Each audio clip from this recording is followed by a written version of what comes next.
La Corte Suprema de Justicia es una de las cabezas de los tres poderes de la organización constitucional de nuestro país. Por eso, a mi juicio, es muy importante que la Corte esté en el centro del debate público en estos días y desde hace algunos años, porque normalmente nos concentramos en el presidente de la Nación y en algunos casos en el Congreso de la Nación, pero la Corte es igualmente importante. Su rol más importante, digamos, es el de velar por el cumplimiento de las garantías constitucionales, es decir, por el respeto de los derechos y garantías establecidos en la Constitución Nacional, por un lado, y por otro lado también velar por el cumplimiento de los procedimientos para la toma de decisiones, ya sea para el Poder Ejecutivo, en las decisiones de política pública o para el Congreso Nacional, que son procedimientos que garantizan que la democracia liberal representativa que nosotros tenemos se mantenga en el tiempo, básicamente. Bueno, hoy en día la Corte Suprema tiene solamente 3 integrantes porque el Dr. Fait, después de ser juez de la Corte desde el año 1983, renunció a su cargo a partir del 11 de diciembre del año pasado, pero de acuerdo con una ley del Congreso Nacional del año 2006, la Corte tiene que tener 5 miembros y a su vez para tomar decisiones necesita tener una mayoría absoluta de esos integrantes. Por eso hoy en día la Corte está paralizada en algún sentido, porque tomaría decisiones o no podría tomar decisiones por mayoría, básicamente porque no alcanza el número de jueces de la Corte. De allí la decisión del presidente Macri de nombrar a 2 jueces en comisión.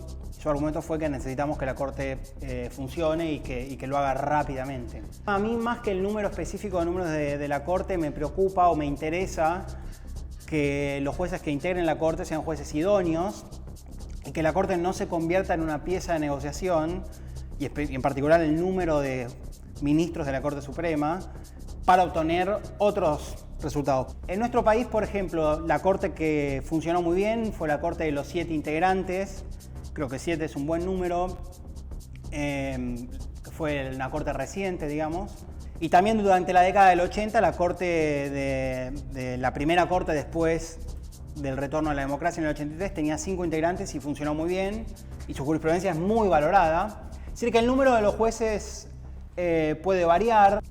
Entonces yo creo que hoy en día no es un buen momento para discutir cuál es políticamente, ¿no? Cuál es el número de jueces que debe tener la Corte Suprema. Quizás 7 sea un buen número porque permite funcionar en caso de que ocurriera algo, que renuncie algún ministro, como ocurre actualmente, digamos. Pero es algo que está abierto a la discusión, me parece. Yo escribí un artículo criticando el nombramiento en comisión que hizo el presidente Macri, más allá de la cuestión de la constitucionalidad de la decisión.